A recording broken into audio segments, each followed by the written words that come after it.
magsilod po ang lahat bilang tanda ng paggalang sa banal na Espiritu sa katao nating mahal na Apo Conching.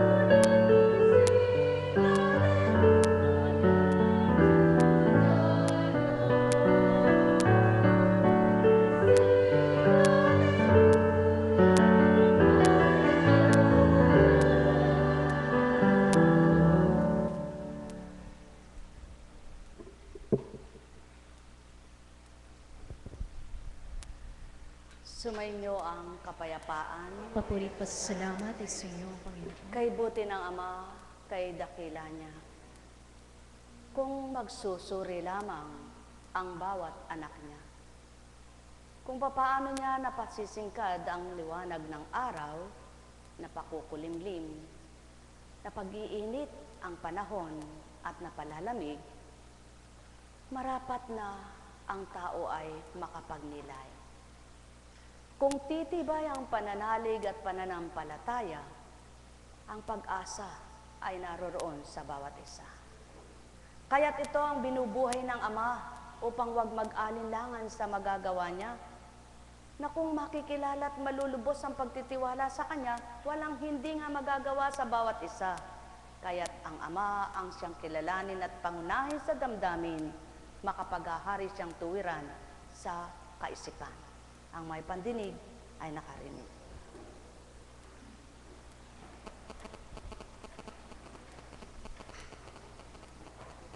Sadyang kapag may nararamdaman ka, tunay na kapag umiral ang pagkatao mo'y manghihina na ang pananalig mo. Subalit, kapag naroroon ang pagtitiwalang lubos mo sa Ama, kailan may di mawawalan ka ng pag-asa, sapagkat ang wika nga niya, siya ang buhay at sigla. Kaya't halina mga mahal, kung nanghihina ang loob nyo, humingi kayo ng lakas sa Kanya. Kung nadidimlan kayo, huwag kayong padadaig sa dilim na ito, sapagkat walang katutunguhan ang dilim na maghahari sa bawat isa. Kaya't ang patuloy na liwanag na natanggap ay huwag pabayaang mamantay o mag-undap-undap. Kung ano ang layunin at hangarin ng Ama, siyang mithiin sa tuwinang tupdin at gawin, at kung ano ang kalooban niya ay mapaghaharian kayong lubos, sapagkat alam niya ang marapat kanino man, at alam niya ang nararapat sa bawat isa. Kaya't ang may pandinig ay nakarinig. Alalaong baga, sa init ng panahon, kaya lamang makikita mong may hangin, o malalaman mong may hangin dahil nakakadama ka. May pandama kang may hangin. Subalit, kapag di mo nararamdaman ang hangin, anong masasabi mong may hangin? Di mo naman siya nakikita. Gayon din ang pagmamahal ng Ama. Kung nararamdaman siya sa puso ng bawat isa, mababatid na may Diyos Ama. Subalit, kung di siya nararamdaman sa damdamin ng sinuman, hindi niya mapapatotohan ang buhay siya sa buhay niya. Kaya't kailangan mabuhay ang Ama sa kalooban ng bawat isa upang mapatotohan ang siya'y kumakalinga, nagmamahal sa tuwina. Ang may pandinig ay nakarinig. At paano siya mananaig kapag nalulumbay ka na? Nagdaramdam ka na, dili kaya'y nagtatampo ka na. Sa mga pinagdaraanan at pinagdaraanan mo, pat makakarinig ka pa ng di maganda sa kapwa mo. Mananaig pa kaya ang pag-asa mong manalig sa Kanya? Sapagkat hindi mo na makikilalang lubos siya kapag nagpatalo ka kay demonyo. Kaya't ang nais niya, magpakatibay, magpakatotoo sa pagtitiwala sa akin. Yaon ang nais at wika niya, kaya't sumainyo ang kapayapaan. Mula sa Genesis. Hindi magkaanak si Sarai na asawa ni Abraham, kaya naalala niya si Agar, ang alipin niyang babaeng taga-Ehipto. Sinabi niya, Abram, yamang pinagkaitan ako ni Yahweh ng anak, ang alipin ko ang sipingan mo. Baka sakaling magkaanak siya para sa akin. At ipinabaya nga ni Sarai sa kanyang asawa si Agar. 10 taon na si Abram na naninirahan sa Kanaan nang ito'y nangyari. Matapos silang magsama bilang mag-asawa, nagdalang tao si Agar. Ito'y ipinagmalaki niya at hinamak pa si Sarai. Dahil dito, sinabi ni Sarai kay Abram, ikaw ang dahilan ng paghamak ni Agar sa akin. Alam mong ako ang nagkalob sa iyo ng alipin kong ito, bakit niya ako'y nahamak ngayong siya'y nagdadalang tao? Si Yahweh na ang humatol kung sino sa atin ang matuwid at sumagot si Abram. Ibinabalik ko siya sa iyo at gawin mo sa kanya ang gusto mo. Pinagmalupitan ni Sarai si Agar, kaya ito'y tumakas. Sinalubong siya ng anghel ni Yahweh sa tabi ng isang bukal na sa ilang. Ang bukal na ito ay malapit sa lansangang patungo sa sur. Tinanong siya, Agar, alipin ni Sarai, saan ka nang galing at saan ka pupunta? Tumakas po ako sa aking Panginoon, ang sagot niya. Magbalik ka at pailalim sa kanyang kapangyarihan. Wika ng anghel. At idinugtong pa, ang mga anak mo ay pararamihin at sa karamihay di kayang bilangin. Di na magluluwat, ika'y magsusupling. Ngalang itatawag sa kanya Ismael, dininig ni Yahweh iyong mga daing. Ngunit ang anak mo ay magiging mailap. Hayop na asno ang makakatulad. Maraming kalaban, kaaway ng lahat. Di makikisama sa mga kaanak. Nasabi ni Agar sa sarili, nakita ko rito ang nakakakita sa akin, kaya't tinawag niya si Yahweh ng ganito. Ikaw ang Diyos na nakakikita, kaya't ang balon sa pagitan ng Kades at Bered ay tinatawag ng mga tao na balon ng buhay na nakakikita. Nagsilang nga si Agar at ang isang lalaki, at ito'y pinangalan ng Ismael. Nooy 86 na taon na si Abram. Bakit ipinagkatiwala ni Sarai ang kanyang alipin na si Agar? Kulang sa paniniwala, kulang sa pagtitiwala, kulang sa pananampalataya. Tanda ng kulang na sa pag-asa na siya'y hindi na magkakaanak. Subalit ang pagtitiwalang iyon na pagbibigay sa kanyang alipin ay naging daan para ito ay masaktan. Kung minsan, pinahihintulutan ng ama na mawalan ka ng pag-asa at pagtitiwala sa kanya upang makita mo kung ano ang magiging dulot sa iyo sa ginawa mo pagmimiti o pagnanasa. Maraming kamalian na nagaganap sa ibabaw ng lupa, sa pagmamadali, sa pagmimithi, sa pagnanasang ito'y kamtan, sa pagsubok na ito'y gawin, na ang pagkaakala'y magiging dulot ay kagandahan at kabutihan sa kanilang buhay. Subalit marami na rin ang nagkamali at nagkasala, na ang ginawa nila ay pagiging marapat pang lalong naghirap ang kalooban nila. Patotoo lamang, kapag ang ama sa puso mo ang nawala, tunay na hirap ng kalooban ang siyang sasapitin mo. Kaya't ang layon at nasa ng amay magtiwalang lubos sa kanya, gaano man kaluwat, kung may sinabi siya sa iyo, pagtiwalaan mo. Gaano na ito na ang binabata mo'y mahirap, puspusin mo ng pagtitiwala at pananalig ang puso mo, sapagkat buhay siyang nangungusap. Kaya't kung papaano naganap naman ang kalooban ng ama kay Agar, upang sa gayon ay mapatotohanan ng isang alipin din ay may karapatang mabuhay. May karapatang mahalin at may karapatan na bahaginan. Sapagkat kung papaano ito'y binigay ng Ama, sa kanyang pananaw ay wala ng pag-asa. Ibinigay naman ang isang anghelo pang magpatibay sa kanya at magbigay galang kung papaano ang Ama'y buhay. Kaya't sa kanyang pananalig at pagtitiwala, siya'y naniwalang nagbalik. Nagtiwalang manganganak at darami ang kanyang lahi. Kung minsan, ang pagkaalipin ng tao ay inaabuso ng kapwa-tao. Subalit pinakikita ng Ama. Kung ang pagkaalipin ng kapwa mo'y walang magawa siya, ang Ama ay may magagawa sa kanya. Kaya naman sa pagitan ng dalawang ito, ni Sarai at ni Agar, maliwanag na pinakita ng Ama, alipin at di alipin, may pagmamahal pa rin siya.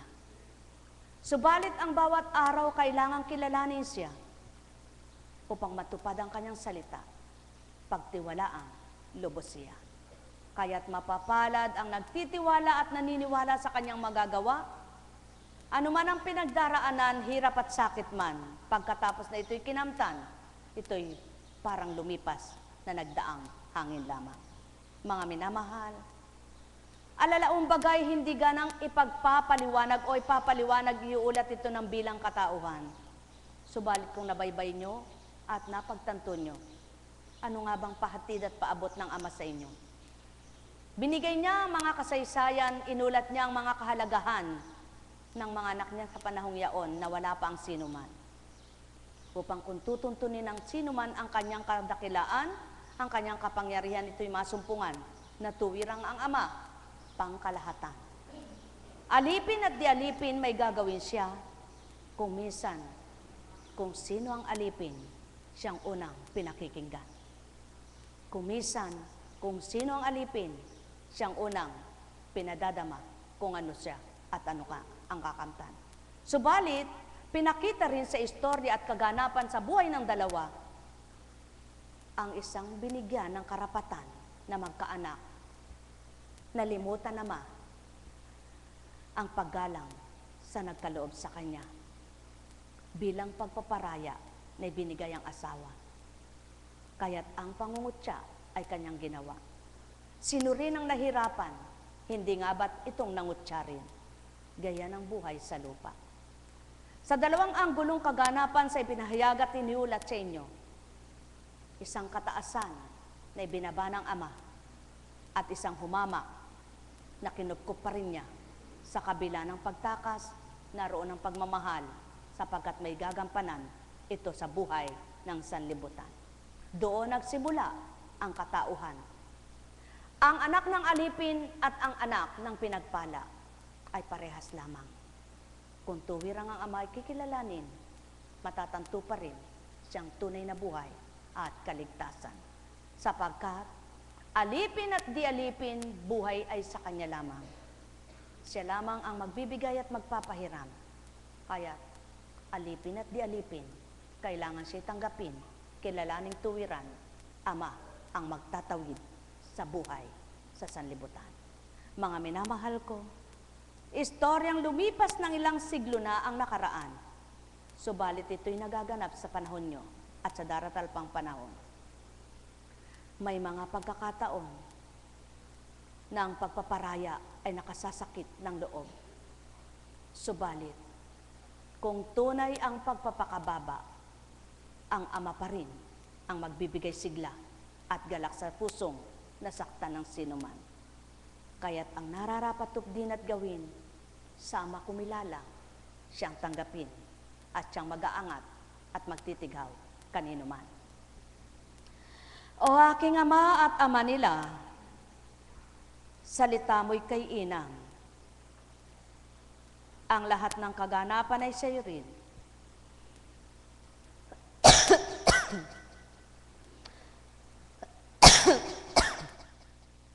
Katulad ng kabilaang ngalangala,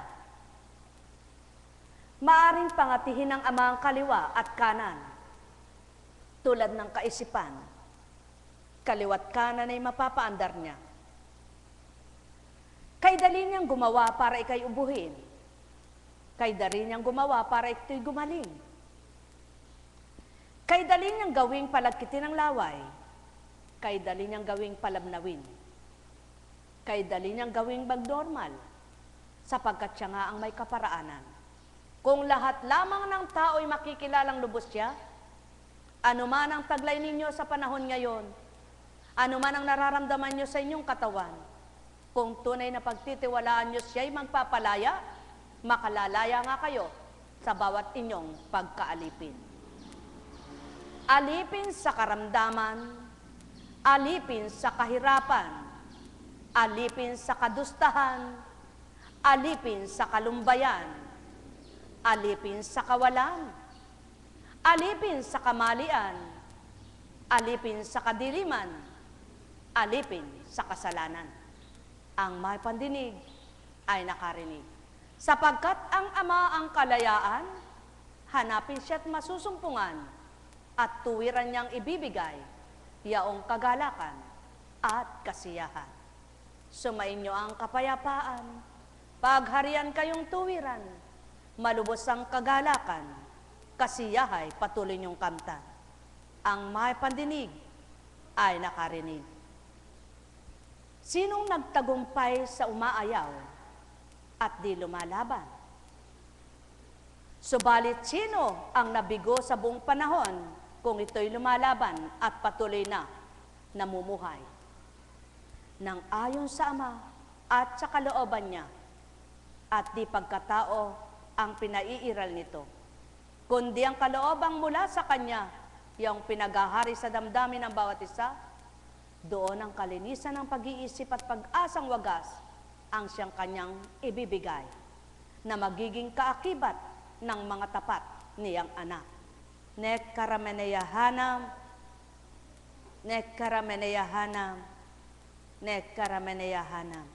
Alalaumbaga, napasisikat niya ang araw sa lahat mabuti at masama, subalit iba ang dulot niya sa kabutihan sa masamang gawa ng nilalang. Nek karameneyahanam, nek karameneyahanam, nek karameneyahanam. Buhay ba ang Ama? Buhay po ba ang Diyos? Kay buti ng Ama, ang pawis mo'y tumatagaktak, mapapadagaktak niya yan at maaampat. Gayon din naman ang iyong galak. Mapapatay ng damdamin mong sama ang loob ang nagahari. Ngunit mabubuhay ng Ama ang lubos na kagalakan kapag siyang kinilala at tinanggap ng sinuman. Buhay ba ang Ama? Totoo ba yan? Pawang katotohanan, mga minamahal. Totoong totoo po. Dumarata kumisan sa tao yung malumbay ka, mag-isip ka, ngunit huwag mong pananaigin ang pagkatao mo. Sapagkat kapag nanaig, talo ka. Totoo ba yan? Subukan ninyo. Mag-isip kayo, malumbay kayo. Kundi habang nag-iisip at nalulumbay kayo, iba nararamdaman nyo. Subalit subukan nyong umasa ng matibay at magalak ang damdamin. Iba rin ang nararamdaman nyo. Buhay ba ang Diyos? At paano ka naman titibay sa pananalig kung sasabihin mong nasa iyo na ang pananampalataya, ngunit ayaw mo namang nakikinig ng mga salitang banal ng Ama? Hindi bagat maliwanag ang tinuran? Ang salitang banal ay nagbibigay buhay at tanggapin at hindi ng tao, hindi lahat ay binigyang katalinuhan para makaunawa at makapagsalita ng banal na salita. Ngayon, kung ayaw nyo yung kapwa ninyong binabahaginan at binibigyan ng talino, sapagkat sapat na't kontento kayo sa inyo, masisidlan ba kayo para yumabong at umunlad magbunga? Sapagkat tanggapin at hindi ng tao, hindi pinantay ng Ama ang kaloob niya. Kaya't kung tunay na minamahal siya at tunay na kinikilala, hahanap-hanapin na ahapin mo ang mga salitang banal niya. Sapagkat mapagtatanto ng sinuman, tamang mayroon na akong espiritu, tamang ako'y may bahagi na, dapat maging matalino kayo sa pagsusuri nyo. At yan ay totoo, katotohanan. Tamang mayroon ka, tamang nabahaginan ka, ngunit mayroong hindi binahagi sa iyo, kaya't yaon ang punaan mo para hindi magkulang ang pagtitiwala sa Kanya. Ngunit paano kung nananaig ang pagkatao? Kung matwid nyo lamang hinahanap ang Ama, dapat na ginagawa nyo habang may nararamdaman kayo, lalong tumibay ang pagtitiwala nyo. Habang may pinagdaraanan kayo, lalong magsumakit at magsumikap kayong paglingkuran siya ng tapat. Sapagkat yun ang makapagpapaluwag ng inyong loob at makapagpapakalag ng inyong pagkakatali sa inyong pagkakaalipin sa lahat ng nararamdaman. Habang may buhay. Lamang ang nagaganap sa tao kapag may pagdalisay, bumibitaw, umaayaw, lumilisan. Ngunit, ang nais ng Ama, habang ika'y tinitingnan niya at minamasdan, lalo mo siyang pag-ukulan at damhin sa kalooban. Sapagkat lalo niyang ipapadama, mahalaga ka sa Kanya at pinahalagan ka upang mapatutuhan ng buhay na buhay siya. Ngunit ganyan sadya ang tao may sariling pag-iisip at kalooban.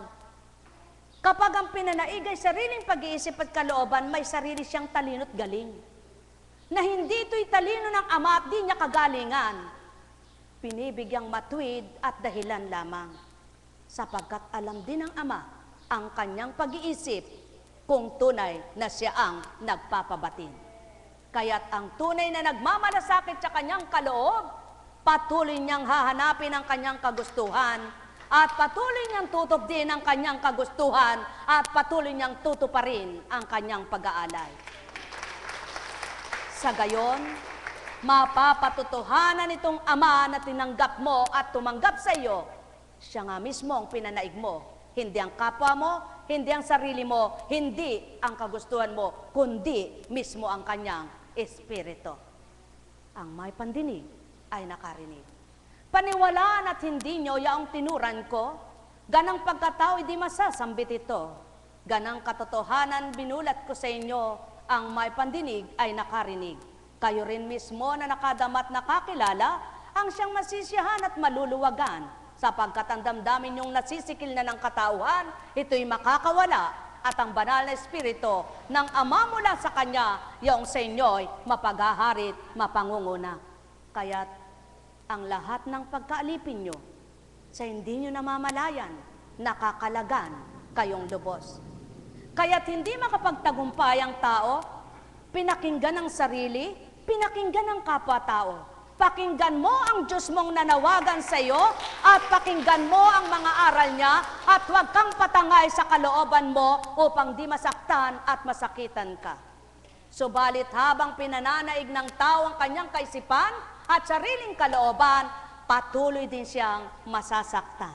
Sapagkat tulad nitong si Agar, pinakinggan niya ang anghel na sinugo ng Ama, bagamat hindi nakikita ang Amang nagsugo sa kanya, kaya't natupad ang salita niya.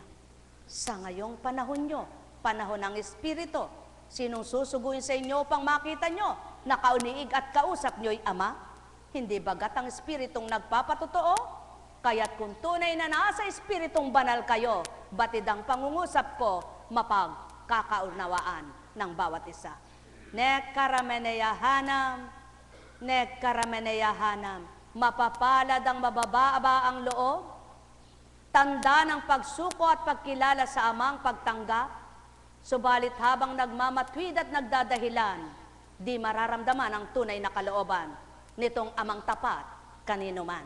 Nekkarameneyahanam, nekkarameneyahanam, nekkarameneyahanam. Masasaktan ka ba sa mga dalahin mo kung ang Amang nararamdaman mo? Masasaktan ka ba sa salitang totoo? Puso mo'y maninis at ang isip mo'y gayon. Nasasaktan lamang ang kalooban ng tao kung may dinadala ito sa damdamin. Subalit kung walang dalahin at ang isip ay sa Ama, walang anuman na masamang papasok, sapagkat ang malinis ang idinatal at ang malinis ang tinanggap. Ang may pandinig ay nakarinig. Habang sinasaktan ng tao ang kanyang kalooban at habang dumudumi ang isipan, siya rin ang mahihirapan. Ngunit ang Amang taglay ay kabanalan, patuloy na lalaganap ang kanyang aral at salita at patuloy na gagamit sa kanyang mga anak na nagpapakatotoo pawa. Kaya't hindi talo ang mga nagpapakatotoo. Ang talo ang di nakikipagtotoo at nagtatalusira sa salita ng Ama ay di makaunawa. Ang may pandinig ay nakarinig, sumainyo ang kapayapaan. Anong silbi kung masaya at maligaya ka lamang sa bagay at material? At kung kinukulang ka na ay naghihirap ng kalooban? Anong silbi ng katawan mo kapag masigla lamang at malusog? Doon mo ba mapapakitang nananalig ka lang sa Ama? Ang tunay na pananalig at pananampalataya, niloob man ng Amang may nararamdaman ka, hindi pa rin mawawala ang pagtitiwala mo sa Kanya at naroroon pa rin ang pag-asang palalayain kaniya.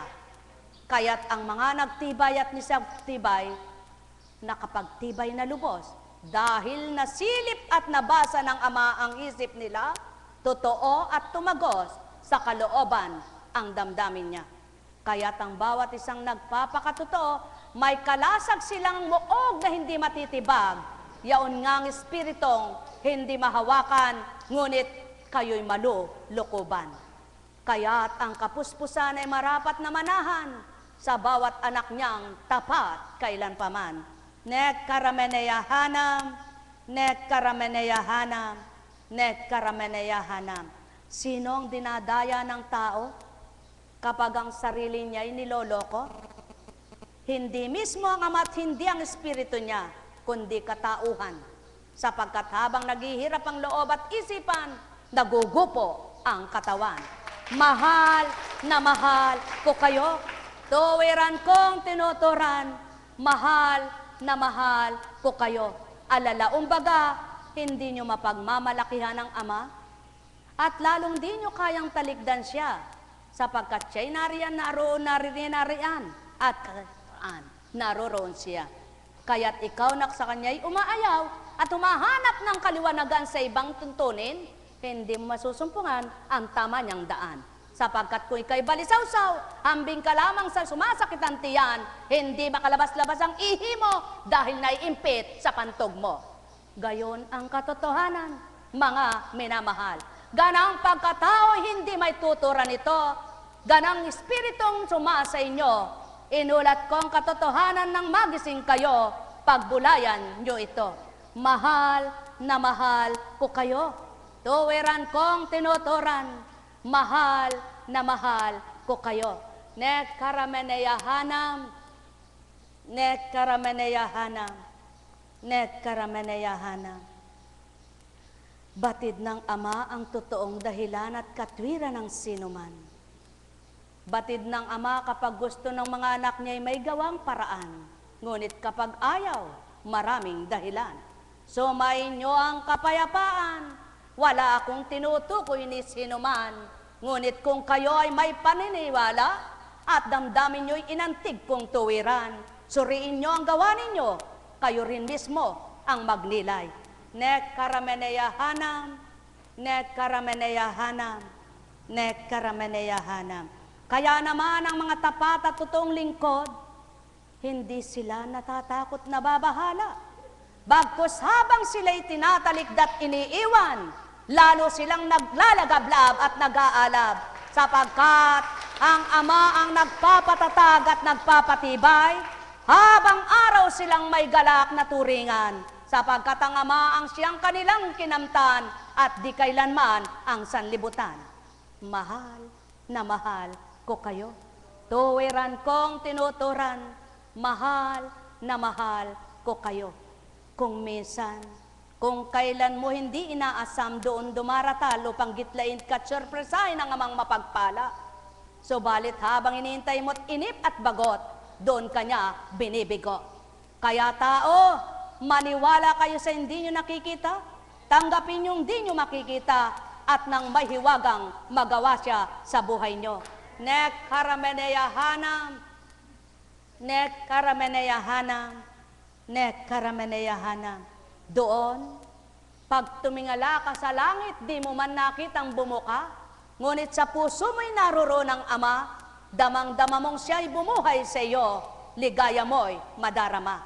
Mahal na mahal ko kayo, tuwiran kong tinuturan, mahal na mahal ko kayo, sulong magbulay kayo, ganang pagkataong talino'y mababaybay baga ito, dili kaya'y masasambit sa harapan nyo, kaya't kung may pagtatanto kayo, nadama ng puso nyo. Hatya karamaleyan, nek karamaneyahana, nek karamaneyahana. Buhay ba ang Ama? Buhay ba ang Ama? Kung babasahin mo lamang ang istorya at gayon-gayon lamang, parang saka katotohanang nagbasa ka ng comics na walang larawan, di mo maunawaan. Kaya't ang sabi ng Ama, ako ang katotohanan at buhay, kaya ang nakaraan, ang kasalukuyan at panghinaharap ay kaya kong baybayin niyaan. Buhay ba ang Ama?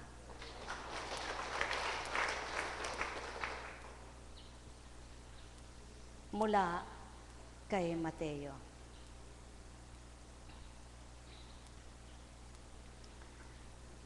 Pumasok kayo sa makipot na pintuan, sapagkat maluwang ang pintuan at malapad ang daang patungo sa kapahamakan.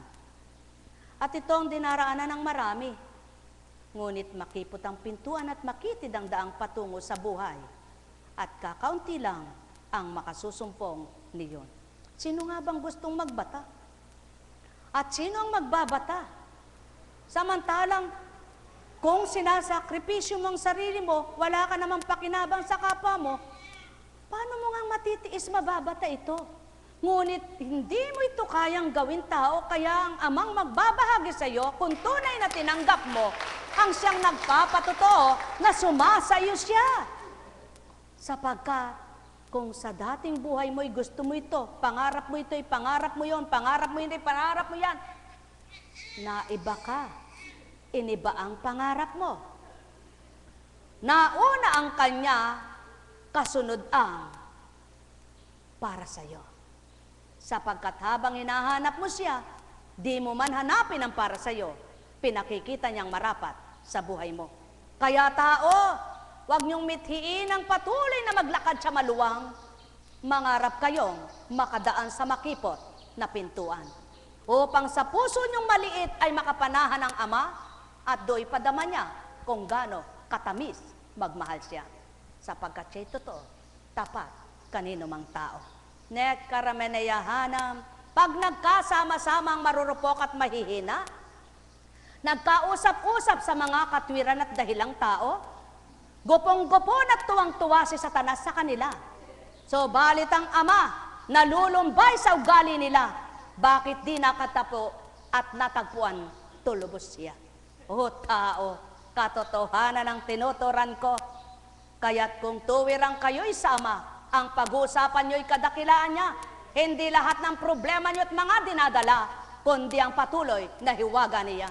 Sapagkat siyang lulutas sa lahat ng inyong problema, at siya rin ang magbibigay ng bawat isa ay masaya. Mahal na mahal ko kayo. Pag-usapan ninyo ang sariling pagkatao nyo, wag ang kapwa nyo tao. Mahal na mahal ko kayo. Tuwiran kong tinuturan, kaya't habang hinahanap nyo ang problema nyo sa kapwa nyo, lalong dumarami mga problema nyo. Sapagkat ang binubungkal nyo'y problema ng kapwa nyo, mga kasalanan nila ay di nyo nakikita ang kasalanan nyo. O tao, yan ang patotoo. Kung anong ginawa nyo, igaganti sa inyo. Kaya't kung ginawa mo sa kapwa mo'y mabuti, mabuti ang gaganti ng Ama sa'yo. Kung kasiraan ng kapwa mo ginagawa mo, may sisira din sa buhay mo. Hindi man ang kapwa mo ang Amang nakaririnig ng mga gumagawa sa iyo.